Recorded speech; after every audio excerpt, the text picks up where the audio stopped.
The cold wind howled through the graveyard as Matilda decided to take a stroll among the tombstones to visit her daughter's grave. As she wandered through the eerie silence of the graveyard, she spotted a boy sitting alone near the grave, staring at the headstone with a somber expression. Matilda had no clue what the boy was doing alone. It looked like the child needed some help. There was definitely something going on, and soon enough Matilda's concerns would be confirmed. It had been weeks, but finally, Matilda had worked up the courage to approach her daughter's grave again and confront the young boy who had been showing up in front of it every couple of days. She needed to know who he was and what he was doing by the grave of her daughter.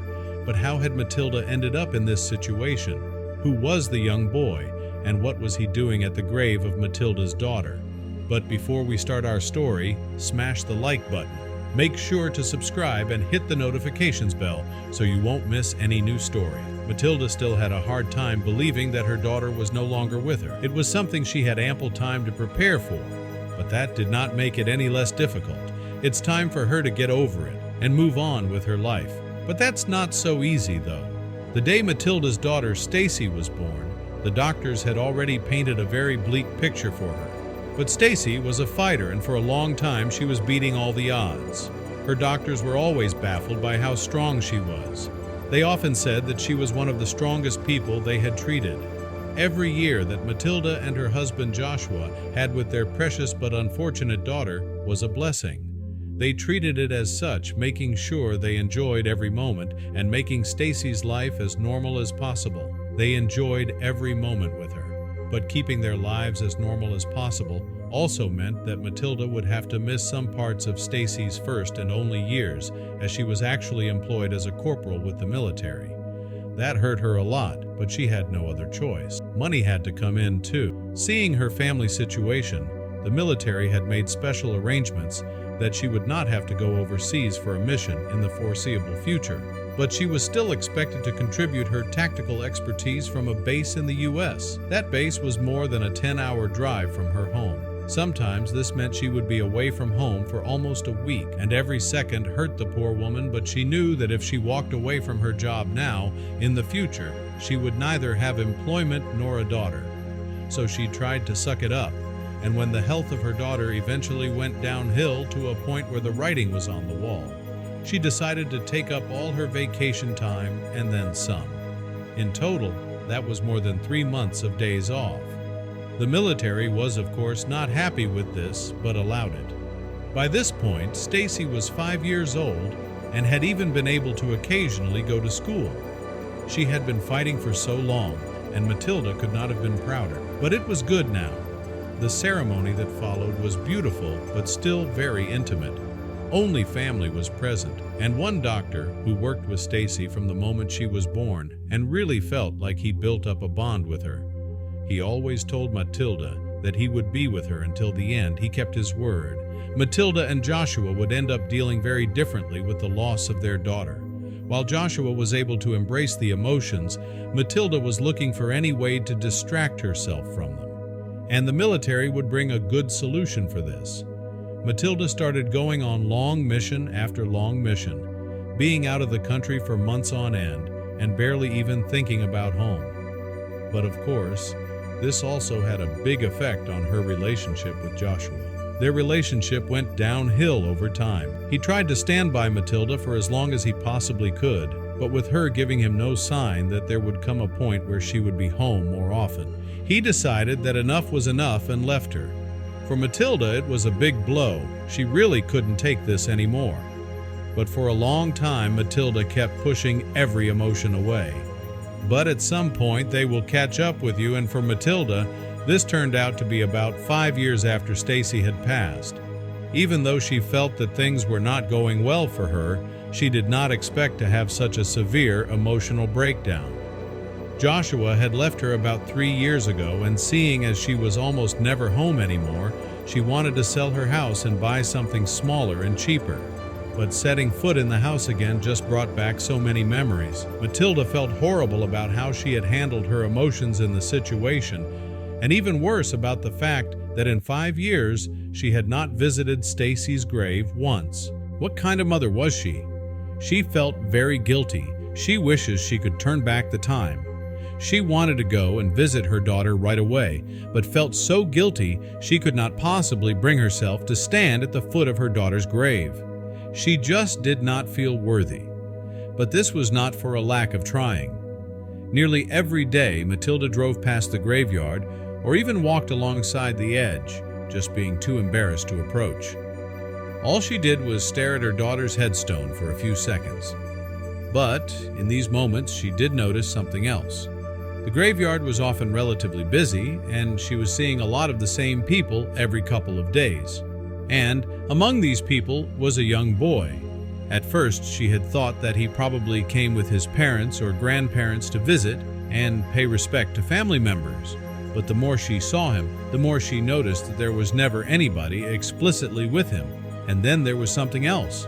It was starting to look like the boy was not just there to visit any grave. He always seemed to stand by the same one. And while this in itself was of course not strange, the particular grave was. The young boy that Matilda was sure she had never seen or heard about before was seemingly always standing at the grave of her daughter Stacy. Matilda just could not understand what he was doing there. So she decides to go up to him to ask what he is doing at her daughter's grave. But once the boy saw that Matilda was approaching him, he started to run away as fast as he could. Matilda yelled after him and asked who he is, but it was no use. The young one ran far too fast, and within seconds he had already disappeared from view. She considered chasing after him, but how would it look if a grown woman was chasing a little boy over a graveyard, yelling and screaming at him? There was not much she could do. Besides, her condition is not as it used to be when she used to exercise often. She would never manage to catch up with the boy, but approaching the boy had also unconsciously brought her closer to the grave of her daughter than she had been for the past 5 years. Matilda suddenly felt a wave of nervousness come over her, and she had a feeling she had never felt before in her life, like she wasn't alone. Stacy was just lying right there. Only a few meters away from her was her daughter's final resting place. Matilda took a very deep breath. She knew she had to take those final steps. Those steps were some of the hardest of her life, but she managed to do it. Tears came to her eyes when she was finally face to face with Stacy's headstone again and saw her name written on it in beautiful letters. It was a classic gravestone with at the bottom also written who will remember her most. Matilda's own name was there, alongside her ex-husband Joshua and their parents.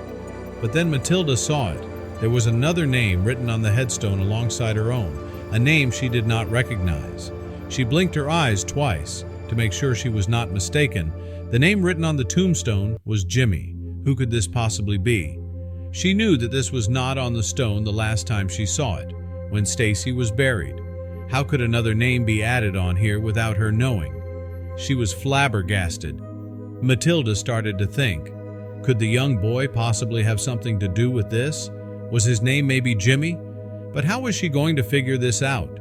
You can't just go and search a young boy knowing only his first name. Matilda was going to have to encounter him again, and the only place she knew that this could be a possibility was at the graveyard. Maybe he would show up at the grave again.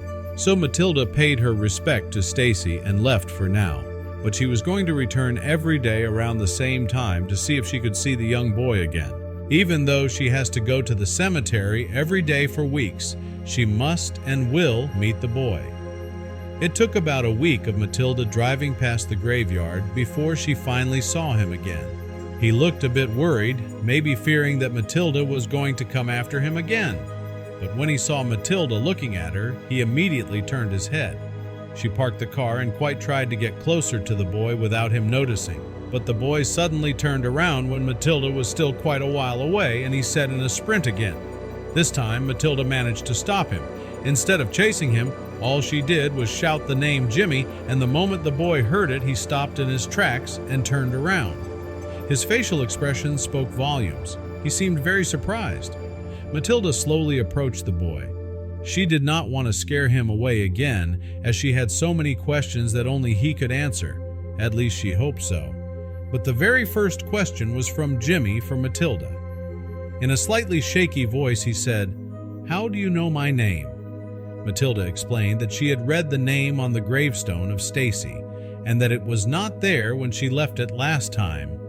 In addition, she said that she had not been there for a while, so she did not know how long the name had been on it. Then Matilda went on to explain that she was actually Stacy's mother, and the look of wonder on Jimmy's face went even bigger. Then he said, half shouting, half crying, "That is not possible." Matilda didn't know how to react, but the boy kept shouting, "Stacy is my sister, and you are not my mother. You're lying, you're fooling me," the boy screams. Matilda could not believe what she was hearing, but before she could question the boy, she heard a familiar voice behind her. "I think I have some explaining to do." Matilda could not believe it. It took a second to set in, but there was no doubt in her mind who this was. She turned around. "Joshua?" Matilda thinks she's dreaming, but she's not. Matilda's ex-husband Joshua was standing behind her. In all those years, he had hardly changed at all. He had only grown a little fatter. Now Matilda had even more questions, but a lot of them were immediately answered when Jimmy shouted, "Dad!" Joshua sat Matilda down on a bench and started explaining everything. Yes, Jimmy was his son. During the last years of him and Matilda being together, he had felt incredibly neglected already by her being constantly on missions. This was the reason he had found somebody else to keep him company, but completely against their plans, that woman got pregnant. They decided to keep the child. He kept it all a secret from Matilda all this time. Joshua had done a lot of soul searching after that, and decided he wanted to be there for this new woman and his future child. So he divorced the absent Matilda and started his new life. He says not a day goes by that he doesn't think about her. When Jimmy was about 2.5 years old, Joshua had told him about his sister Stacy, who was sadly no longer with them. But the boy was too young to understand that Stacy was a daughter from a previous marriage, and thus a half-sister. From the moment Joshua had shown him the grave, he felt incredibly connected to Stacy. So much that he wanted to be with the people who remembered her most. Joshua was so touched by this that he obliged. Now they went to the grave once a week, but Joshua himself, just like Matilda, still had a lot of trouble seeing his daughter's grave. In his mind, he had betrayed her by starting a new family, and so he often waited in the car while Jimmy visited. With all this cleared up now, Matilda was perfectly fine with Jimmy's name being on the grave. She and Joshua also assured each other that they were not bad parents to Stacy, making it a lot easier for them to visit her and pay respect to the grave in the future.